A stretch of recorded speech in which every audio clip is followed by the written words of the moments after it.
another Thursday noon seminar. Today we have the pleasure of having Dr. Adam Woodridge. Dr. Woodridge comes to us from the Medical College of Wisconsin, Department of Orthopedic Surgery and Children's Hospital of Wisconsin in Milwaukee. Dr. Woodridge received his degree from the Ohio State University College of Medicine, Columbus, Ohio. He did his orthopedic surgery residency at the Texas Tech University Health Sciences Center in Lubbock, Texas. He also completed the musculoskeletal oncology fellowship at the University of Florida in Gainesville. Please join me in welcoming Dr. Woodridge.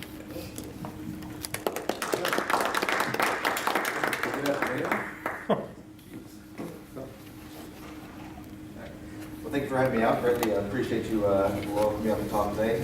So we're talking about kind of a rare part of orthopedics. Not too many people get to encounter what we deal with. And so we'll talk about the reconstruction options in the growing child for people with, or children with osteosarcoma or Ewing sarcoma involving the extremities.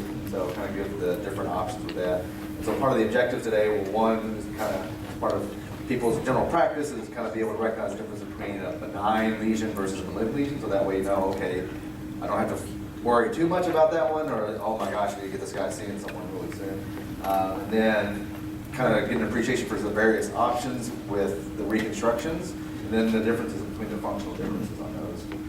And so this is kind of the brief outline of what we'll be talking about today, and this will still be within 30 to 40 minute talk. So I do apologize, there'll be maybe a couple of gross photos in it, but that's always mostly for shock value, but they're not too extreme on there, okay? So hopefully you'll be able to keep your watch in. So in terms of the primary bone sarcomas, they're less than 0.2% of all cancers. And so extremely rare. Every year in the U.S. there's about maybe 4,000 primary bone sarcomas treated. And then and most commonly, the primary bone sarcomas are going to afflict children under the age of 20.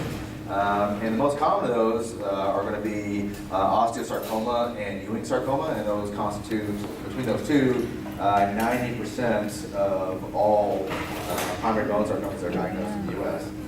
And so historically, these were a very bad problem. Survivorship was extremely poor up until the advent of chemotherapy. Treatment for that back in the day was amputation, and even with amputation at the time, survivorship was less than 30%, and now with chemotherapy, survivorship in the last 30 years has now got up to be, for a 5-year survivorship is at 80%, and that's kind of unfortunately where we've plateaued at, and we're working hard to try and make that better with new chemotherapy options and immunotherapies, but that's still being worked on to try and make that a little bit better as well. And so, so you'll occasionally get these kids that will come into your practice, they may have twisted their ankle, and there's going to be some odd spot on the bone, and so oftentimes you have to differentiate, is this little spot on the bone, is this something I don't have to worry about, or is this something I need to be given give somebody else a call about? And so when we evaluate our radiographs, we try to keep it pretty simple because we're orthopods and we're not too bright. So what we say is, what is the matrix? So is that an osteoid or a cartilage-based lesion? Where is the lesion located? And so this is actually kind of extremely important. So it's just like real estate, location, location, location. This can actually tell you a lot about your differential for what you think that bone lesion may be versus what it may not be. And then the other key question is, how is this lesion? What is this lesion doing to the bone, and then what is the bone doing to the lesion? So when we first kind of evaluate our radiographs, is this lesion more lytic, and is it well defined? And so if it's well defined, you're more likely to have a benign lesion that you don't have to worry about as much. But then whenever the borders of that lesion aren't as defined, that's when you start to get a little bit more worried that this is something much more aggressive, eating away at the bone, and much more worrisome. And then the other caveat too is when you look at these radiographs, are they less than 30 years of age or older than 30 years of age? And so that kind of changes your list of bone lesions that it can be. And then in terms of the location, is this in the diaphysis or the mid shaft of the bone? Is it in the metaphysis or right next to the epiphysis, or is it below into the epiphysis? And so those different locations can very quickly narrow down whether or not you need to be thinking this is a benign lesion versus something that's a little bit more aggressive. And so, one of the first questions, so what is the matrix? And so, is the matrix more of an osteoid sort of matrix? And so this top row, kind of very typical sorts of appearance for something that will have an osteoid appearance. And so the ones on the far right, those are much more aggressive and something to be worried about.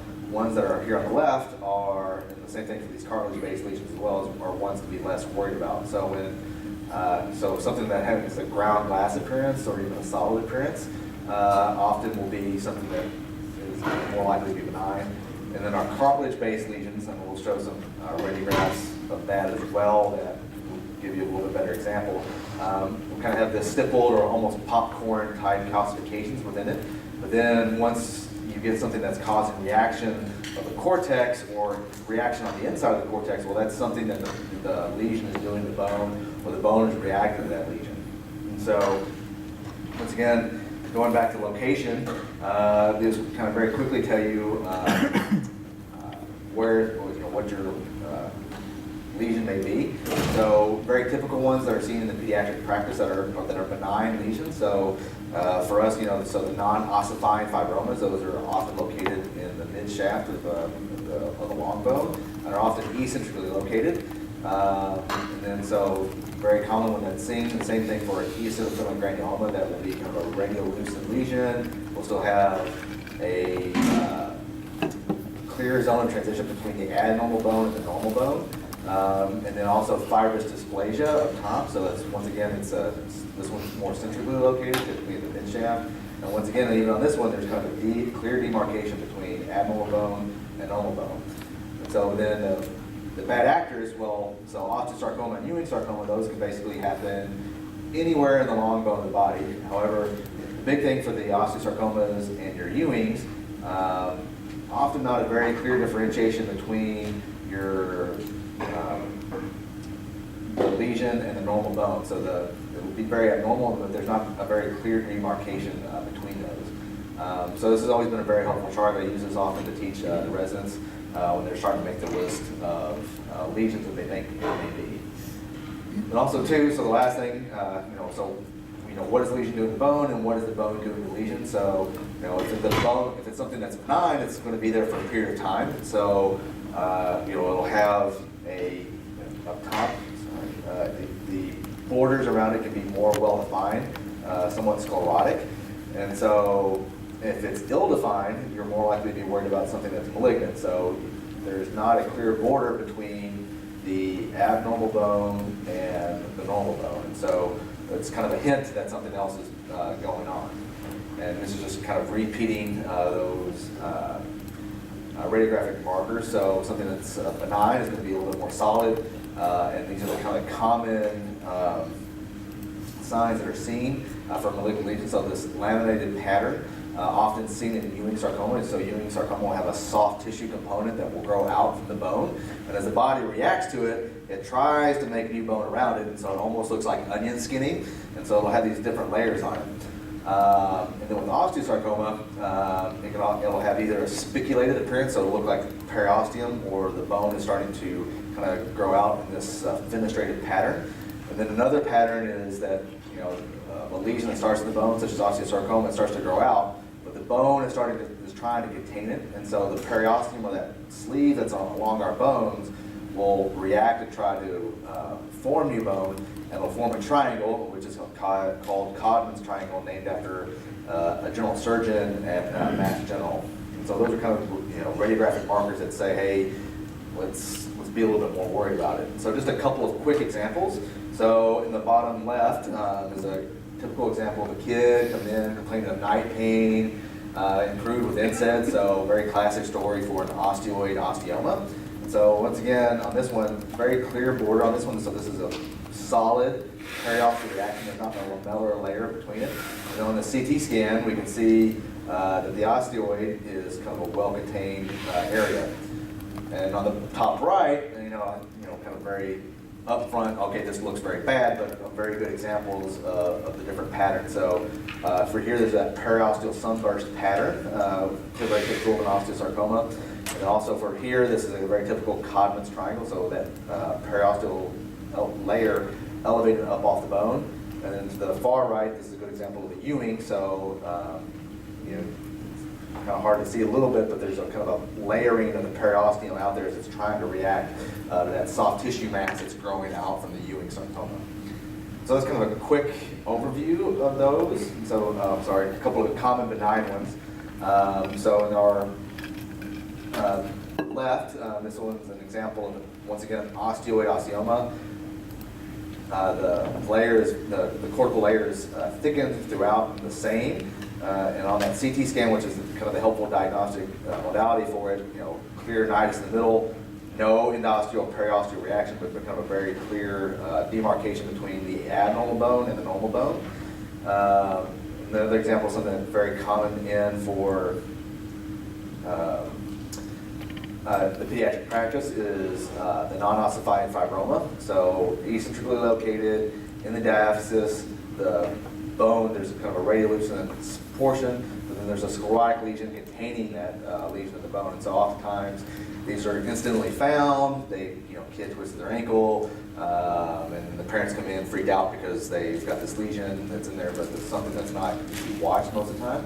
And then to the left, an example of an aneurysmal bone cyst as well as a unicameral bone cyst. So this top one, it's not the clear usual one on this MRI of the fluid levels that you see in aneurysmal bone cyst, but on the plane radiograph of this ankle in the talus, there are multiple septations within the bone, indicating a lesion within that has multiple fluid levels. But once again, on this one, it's the margin around it is sclerotic, and there's a very clear difference between the abnormal bone and the normal bone. So those are really the kind of key factors for helping you know that something may be more benign than malignant. And the bottom left is an example of a unicameral bone cyst.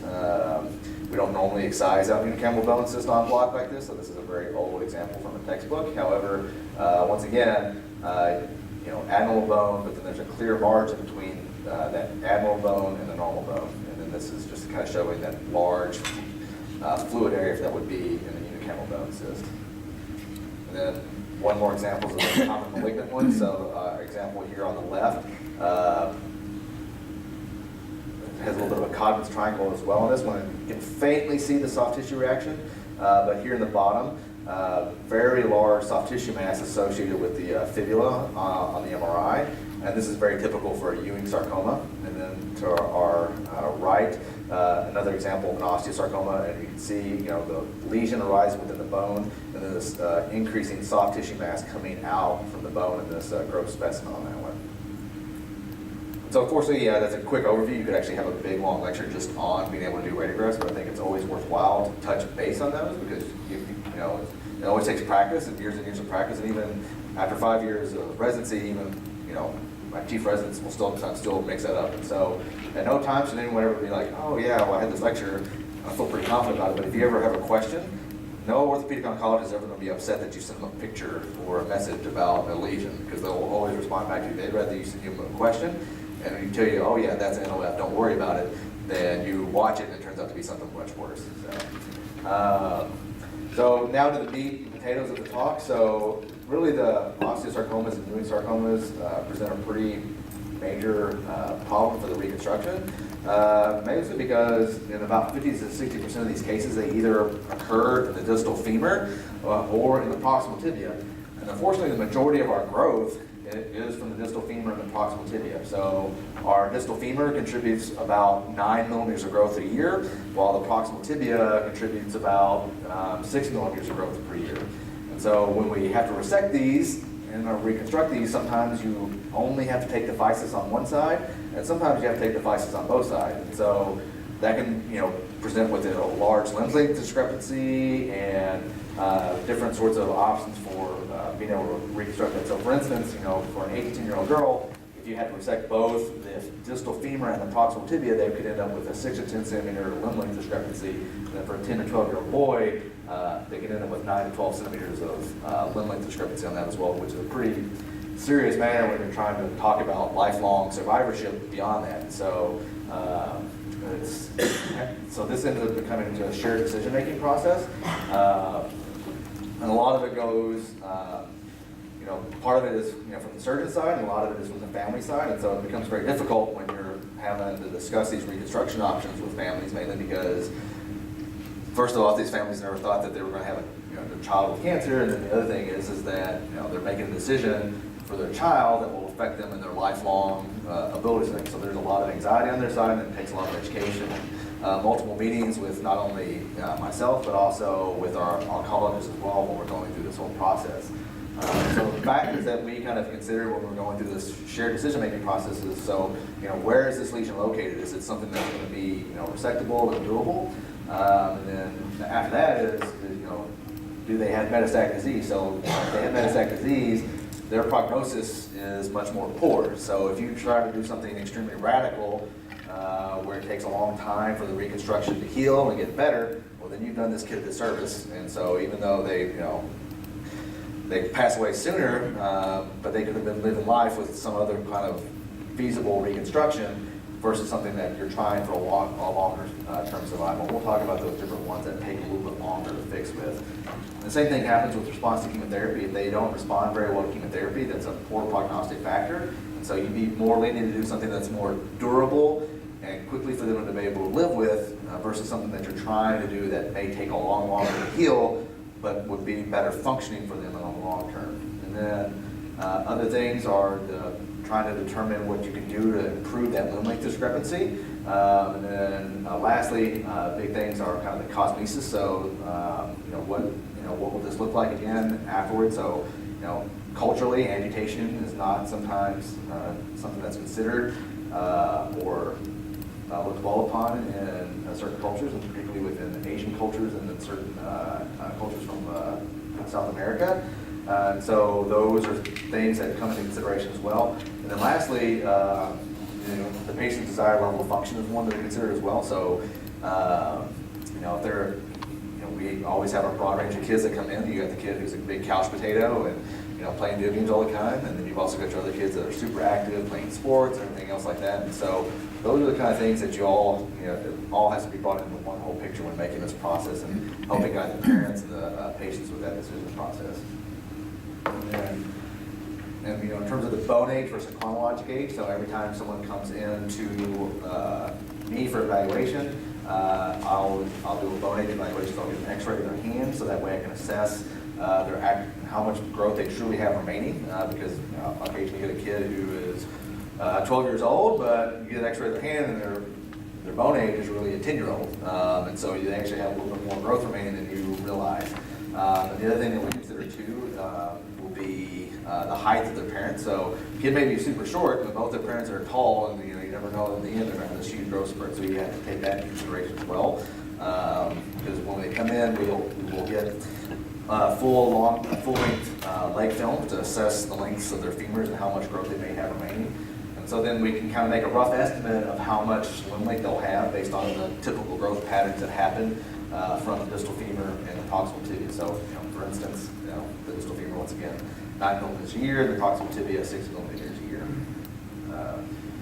So this is kind of a big algorithm and kind of hard to see, but this is from a review article that I wrote on the reconstruction options in a child and how to go through that process. But really, basically, the big key points that we've talked about are, what's their prognosis? So do you want to try something that's, daring? So if you think they have a good prognosis, you can try something that's a little bit more radical in terms of your reconstruction. Or is their prognosis poor? Do you need to try something that's going to give them good function soon, allow them to enjoy time with their family and do things? And so that's kind of the key part. And then lastly is kind of what kind of limb length discrepancy will they have? So is it going to be less than 2 centimeters? If it's less than 2 centimeters, it's a pretty tolerable limb length discrepancy. You can do a shoe lift, but then when you're getting to the ones that are 6 to 8 centimeters of difference, you have to talk about whether to use an expandable prosthesis versus rotation-plasty versus other sorts of reconstruction options on it. So, kind of the big mainstay of orthopedic oncology has been the endoprosthesis. So, historically, these big modular prostheses, these were developed back in the day when chemotherapy was first starting. So they would do chemotherapy for 6 weeks, and so then they'd have the time to do surgery. And now it's become kind of tradition, mainly because it took 6 weeks to have these implants made back in the day. Now these are basically off the shelf, they're modular, you can make them however long you want, you can basically build a whole femur, a whole leg out of this. And so there's different ways of doing this, but for the endoprosthesis, the great thing about it is that it's immediate weight bearing. So you've got a kid with a poor prognosis or someone who may not be as active, but does things in the community. You resect the tumor, you can go back in and immediately put this prosthesis in, and they can be able to go out and do the things. And there's actually pretty good function. They're able to walk, do things, but the problematic part is it's a prosthesis, and metal only lasts so long. And when you replace half of someone's femur, when this falls down the line, it's going to fall up top. So eventually, at some point, things will fall apart. I'm sorry. This is a newer prosthesis that's been developed recently. So that if you saw on that previous slide, you can see how long the stem was required. So this is basically biomechanically, for a lever arm, you have to have the stem that goes way up the femur in order to provide stability for that, which is a problem down the line, mainly because if it starts to loosen up top, you lose more bone in the femur up top if you have to revise that down the line. So recent developments is something called a compress prosthesis, and so that allows us to be able to resect it and not have to put the bone, have to have as much, or lose as much residual femur up top. And so this basically works by tensioning and using Wolff's law of bone. And so what happens with this prosthesis is at this bony interface, the bone will hypertrophy and have a better interdigitation between the implant and the native bone, and also will help preserve more bone stock for a future revision. And this is an example of one that you can actually do a growing prosthesis on. So we talked previously about the limb length and being able to lengthen it. And this is one model where you're able to expand out the prosthesis with a magnet. And I'll show an example of that next slide, actually. So this is a prosthesis that's out of by Stanmore. So the interesting one, this one, so you can put the prosthesis in, and over time you can lengthen it out to up to about 6 centimeters. And the way it works is by this magnet. So they come into clinic, every so often, and you activate the magnet, and the magnet allows the prosthesis to grow out.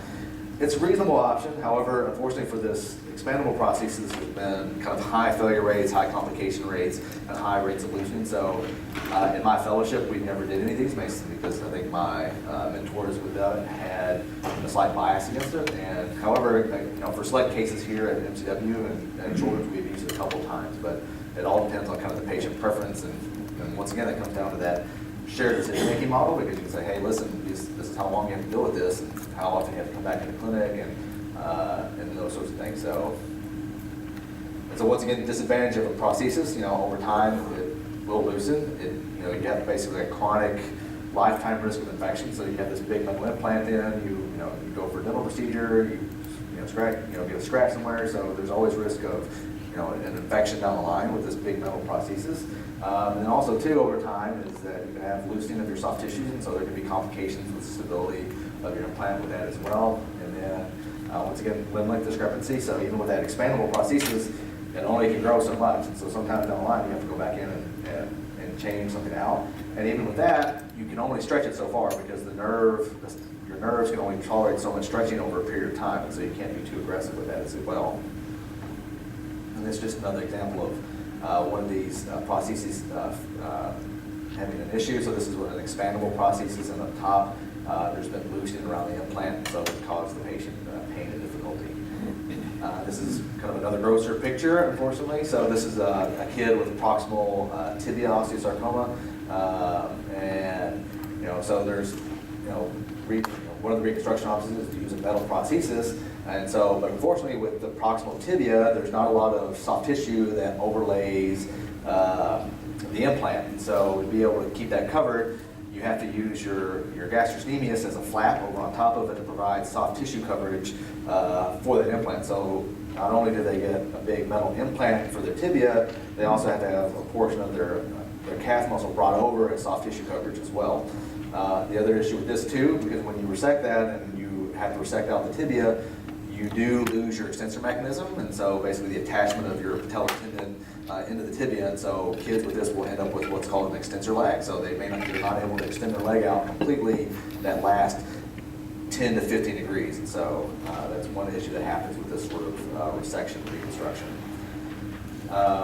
So then another method of being able to reconstruct these kids are the intercalary allografts. And so nice advantage of this is that you can do this to maintain your native joint, and then you're also occasionally, depending on how close the tumor is to the physis, can preserve your physis for future growth. But once again, it all depends on how close the tumor is to the physis. And so this is a pretty classic reconstruction for this. And so, you know, if it's in an area where you can resect it safely, and then in between you can put an intercalary allograft, you're able to fix that to the native bone. The downside of this is that it takes a long time for this to heal up. It usually takes about 12 to 16 months for those bony junctions to be truly solid.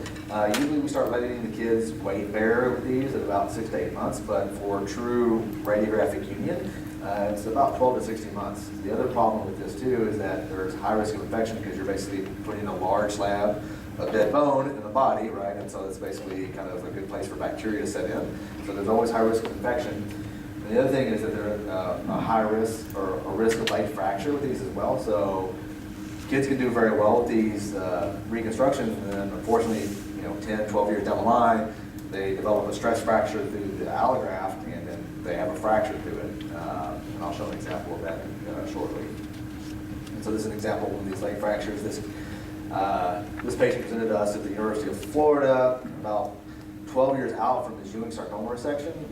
This was done elsewhere, and he actually already had previous revision surgeries to his allograft, but he had a very large allograft that was approximately 12 centimeters in length from down here all the way up here. And unfortunately, he had a fracture through his allograft at this junction, so at UF we had to go back and revise it, and also put in a vascularized fibula to try and help that to heal again in regards to that. So hopefully, I don't know, I've moved on from fellowships, hopefully the patient's doing well now. So,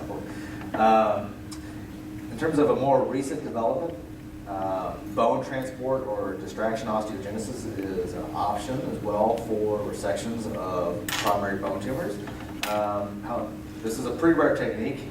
This was originally described by Elizarov in Russia for actually treatment of bone defects and bony deformities. However, there's a couple of researchers primarily in Japan and Russia, and then there's a couple of guys in the US that are actually doing this as well. But the way that it's performed is that you'll go in and you'll resect out the portion, the tumor edge, and then there'll be pins that are placed up top and below, and there'll be an osteotomy that's performed at the proximal femur, and then for the distraction osteogenesis, there's an external fixture that's attached on the outside, and you're able to dial it, and every day that bone is able to be transported down about 0.5 to 1 millimeters a day.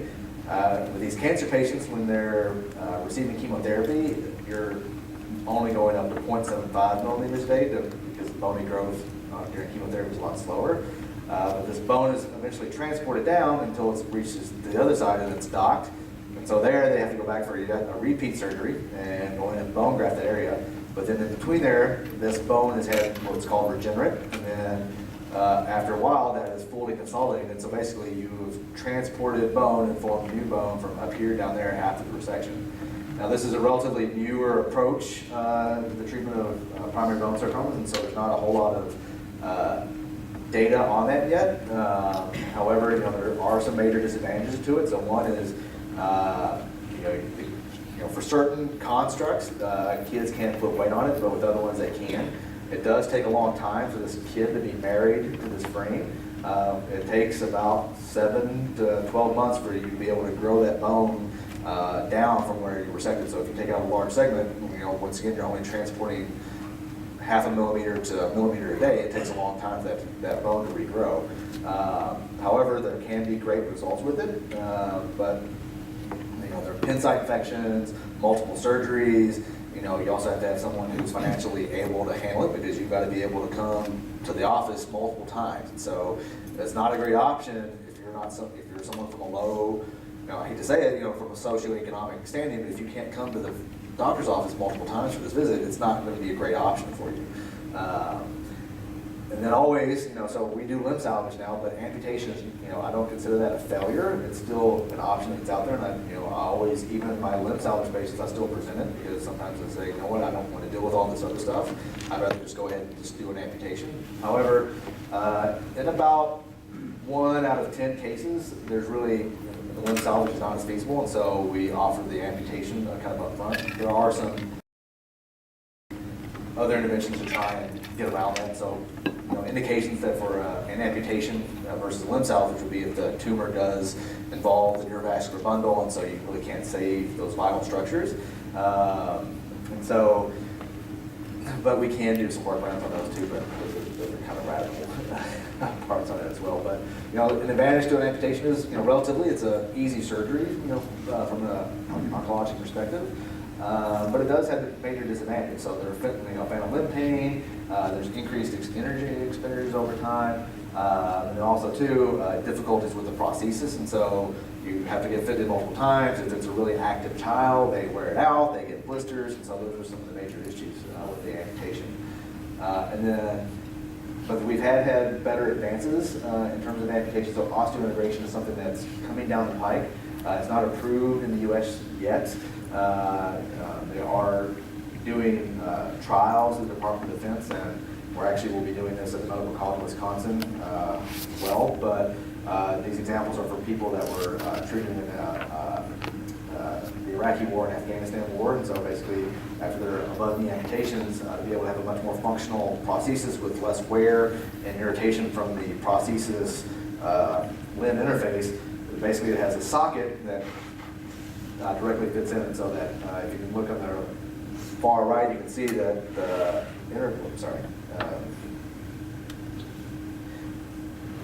that the peg is basically grown into the bone and is able to fit right into the socket of the prosthesis.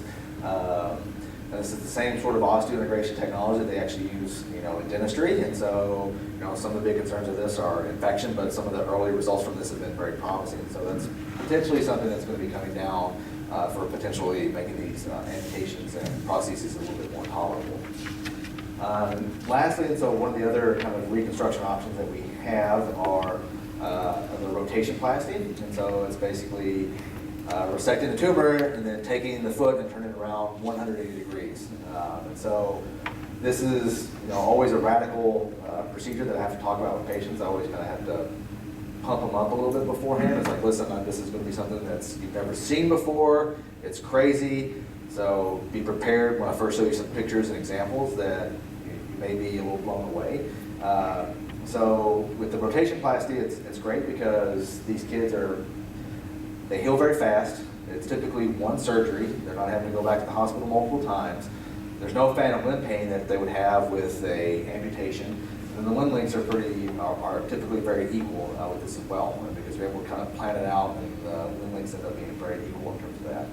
I'll show you some examples of it too. So some of the disadvantages of the rotation plasty is that there can be some difficult acceptance. So some patients and family just can't wrap their mind around the fact that you're some crazy guy coming in talking about putting your foot on backwards. But this is actually very functional and much more functional than some of the other types of reconstruction options that are talked about. And then the other part is that you have to be able to have access to a skilled prosthetist, because otherwise you won't be able to have your prosthesis for it. So this is an example of a kid early on after his rotation plasty. So there's a little bit of the limp. So, but that's also because when we do the rotation plasty, the operated limb is actually longer than the other one, because you actually have to anticipate that the growth will end up being equal over time. And so eventually the rotated limb will end up being equal to the contralateral limb. So when they first start, there's a little bit of a limp, but this is him older. And so, pretty much an imperceptible limp from his reconstruction. And then this is just a kinematic model of that. And so very functional, very normal gait. And this is a good example of someone doing very well with this. And so comparatively, you couldn't do that sort of things with an endoprosthetic reconstruction. With the intercalated reconstruction, you can eventually do it, but it takes a period of time for you to be able to get to something like that. And so, rotation plasty is a very radical way of of performing a reconstruction for a patient, but it also is a very good one for someone who has high functional demands, and very good for people who are going to end up with a pretty substantial limb length discrepancy in terms of those reconstructions. Sorry, so these will be a couple of examples, a little bit more gross. So this was just one that was at the University of Florida. Kid with a osteosarcoma involved in the right distal femur, budding right against the physis of the distal femur, so there's no way to save the physis in terms of intercalator reconstruction. And so to do it, unfortunately this is kind of the gross part of it. So, the nerves and the artery are basically fully dissected out, and you rotate the leg 180 degrees, and then sew it back up, and then the plate is held together to kind of allow the femur and the tibia to fuse together. And then ends up with a very functional prosthesis. This girl is still growing, but it kind of shows that, once again, the operated limb, when we first do it, is longer than the other side, but over time, because this one doesn't grow as much, the ankle joint will eventually reach the same size as that one, and so you kind of monitor the growth over time. And so if your calculations are slightly off, you can always go to the other side and perform an epiphysiodesis, so that way the limb lengths end up being completely equal. Another example of a prosthesis for rotationplasty. So just a recent case example that I've had come into my practice, and so we had a 10-year-old female come in, increased knee pain, more difficulty with weight bearing, very typical appearance on the radiographs, sclerotic lesion. Unfortunately, it doesn't show up very well on this projection, but there is actually a cognitive triangle right here on the MRI. You can see an associated soft tissue mass with this as well, dark portion of this on the MRI. And once again, this one's also budding right up against the physis, so for reconstruction, the physis really on this one will not be able to be spared. And so her bone age is actually 10 years, and so her estimated limb length discrepancy, if you were to resect both the distal femur and, even if you did an endoprosthesis, putting in an endoprosthesis would sacrifice the proximal tibia, so her estimated limb length discrepancy would be 6 centimeters. So a couple of different options for that. One is you could actually put in endoprosthesis. It's a growing one. You could potentially do an intercalary allograft resection on this one as well, and so only sacrifice the femoral physis, but in the end, that would take several months for the bone to heal. And then also, you would potentially still end up with the limb length discrepancy that would require future surgery. We also did talk to her about the option of the bone transport, but the family wasn't too keen on the option of that external fixator and having to deal with the other kind of complications that may happen with it. And the girl is actually a very active individual, so she's actually a very competitive dancer and does state level competition. And so in the end, the family is elected for rotationplasty, and it's actually scheduled for us here in a couple of months, actually in a month. So it's kind of what our thought processes are when we see these patients come into our clinic. So kind of a lot to take in, different things, but just kind of want to be able to show everybody kind of what we can do to kind of help restore function to these pediatric patients that have these kind of very terrible problems. Any questions?